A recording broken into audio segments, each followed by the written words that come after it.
Yeah, my name's Lars, and I am really happy to be here. And I just want to thank the people of YBCA for doing the very hard and imperfect work of putting on a live gathering. It's very challenging to do. Thank you for doing that. And it relates to a question that I would like to ask, which actually, when I was in the cab yesterday coming here, I actually realized that I might not feel privileged enough to ask right now. And that question is, what does the next Renaissance look like?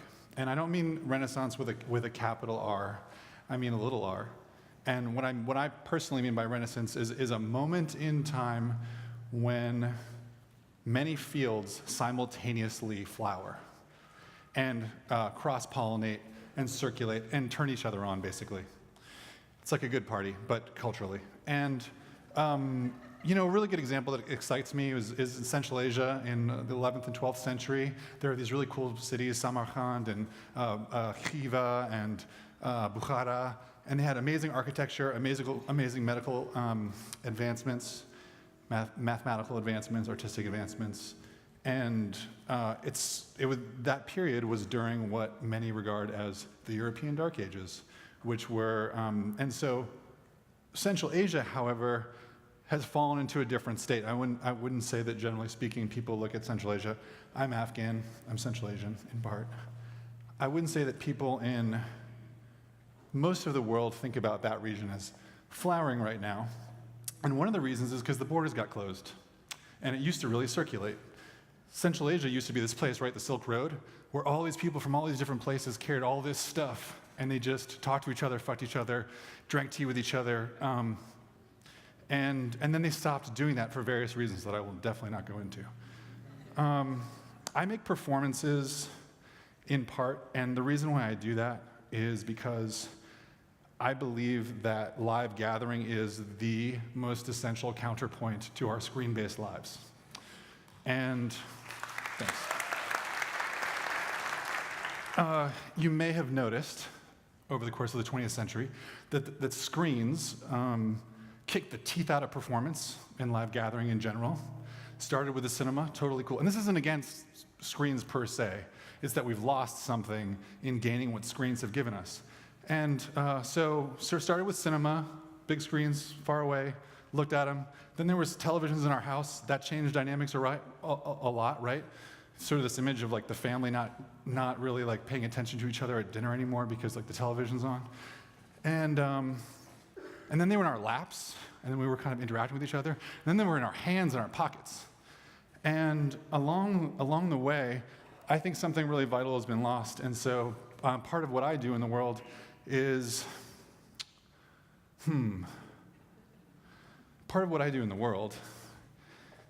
make performances. And the reason I paused is because I actually feel a little bit guilty about that. And the reason I feel guilty is because I actually think I should probably be doing something else. And the thing that I think I should be doing is dropping it all, moving to a red state, becoming an elementary school teacher for 40 years. That's what I think I should do. I'm not kidding. I really feel that way. And so I carry guilt with me. And so another question I have is, how in the world how do I live my life knowing that there's a need that I'm not filling, that I believe in deeply, while also realizing that I feel deeply compelled to do something else? So I'm going to talk about being an artist for a second. And I'm not just Lars Jan. I work usually with a lot of different people, many of whom are artists, and some of whom are scientists, and some of whom are experimental plumbers and architects. And we work under the umbrella term early morning opera. I just wanted to acknowledge that. So a recent project is called Holoscenes, and does anybody who here has heard the term just Holocene before? Not this project, but just the term Holocene? Okay, that's, I don't know, 25%. So I had not heard that term before, and I paid attention in science. And it's the current geologic epoch that we're all living in right now, that's been going on for the last 12,000 years. And the reason I learned about this term was because there's a big conversation going on right now about whether we have left the Holocene and instead moved into something called the Anthropocene, which is the very first geologic epoch that has been I guess, engendered or propagated or propelled or created or brought into some sort of demonic being by a species on the planet, which is us. And since probably since the last industrial revolution, where it starts, people sort of differ. I started doing research about this fact because basically ever since September, no, that's wrong. Ever since, I guess, Hurricane Katrina, all the way to Hurricane Sandy, which actually sort of shut off the power in my building in Brooklyn, I started noticing a ton of news reports of flooding, and I thought, oh, am I just paying attention to this because Hurricane Katrina was really bad, and all of a sudden my radar's up, or maybe the media realizes that it sells a lot of papers, or if there are papers, it sells a lot of web hits or whatever they sell. And I thought, actually, I'm going to do some research about this, and I started doing some research, and the research about climate change and sea level rise and flooding is very scary. And rather than being scared about it, I thought, well, I'm just going to get more educated, so I get less scared, and that didn't happen. I got more, so guys, I'm terrified. I wanted to make something, and so I talked to people who knew more about it, right? This is what you do. It's like you don't know about something, you learn more about it, you talk to people who do know something. I talked to a lot of scientists, and what I realized is I was talking to climate scientists working in various fields. First of all, is that it's super complex. And so when a hurricane would happen, they'd say like, well, you can't really say that that's because of climate change. There's a lot of forces at play. And it's like, that does not play well on Fox, right? We react to disasters really well, generally speaking. We do not react as a species to complex problems really well that happen in the extraordinarily long term. And so what I realized I was doing after talking to the climate scientists was I was in fact talking to behavioral scientists and decision-making scientists and scientists who study how we think, basically as a species, have evolved to think about time in terms of the short term and the long term, and why we make decisions based on timelines that really could be divided up in any particular way. So this project took all of this complex science and all of this research and really distilled it into sort of a moving bar graph. And that moving bar graph is water going up and down inside of an enclosed room, not too much smaller than this. Imagine 4 plexiglass walls. And that water is capable of filling this room, which is about 10 feet tall, if you can imagine it, in about 45 seconds. And the reason I want it to be fast is because I believe that art needs to be visceral. And I like conceptual art. I like art for art's sake. That's not what I make. But I wanted people to feel something from the fact that there was somebody in this room and water was filling it up, and I'll tell you why in a second. So this person's holding a garden hose. This is what it looks like. This is when we premiered it in 2014 in Toronto. It ran for 12 hours straight, from 7 p.m. to 7 a.m. This is a piece called Persimmons, and she's a woman who's selling fruit. And so I put out a call to people all around the world. We got about 100 submissions back of people's everyday behaviors. So making the bed, we got a lot of making the bed. So many people make the bed in the world, you have no idea.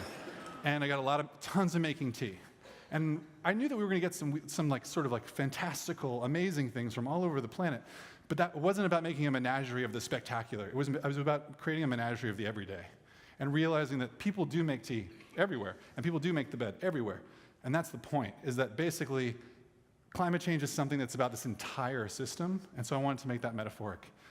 At the same time, I wanted to make it really local and make it about individuals. And so we built these choreographies that take place over the course of each one's about 45 minutes to an hour long, and the performers don't know how fast the water is going to move. And rather than reacting with fear or with panic, what they do is they just adapt their everyday behaviors. And so she's trying to make little piles of fruit. She basically continues to try to do that for as long as she can in whatever state the water happens to be in. This person's reading the newspaper, drinking a cup of Starbucks in a park. I think that might be the last image. No. And this is a video that we got from a woman in Moscow who was cleaning her staircase in her window while rocking out to some really intense techno that I could hear through her earbuds in the video. And through this piece, which is, I'm gonna go back a couple. I was trying to take my work outside of institutions such as this, honestly, actually, take it out to the public, because what I've started to feel is that I was getting, I really like the tradition of performance art and experimental theater and installation art, and I like learning about those things. I like knowing those artists. I really enjoy indulging in that part of our culture. I also feel like that part of our culture needs to open the doors and walk outside and start dealing with the issues that are challenging our country in a more forthright way. And so that's what I'm trying to do with this work. It can be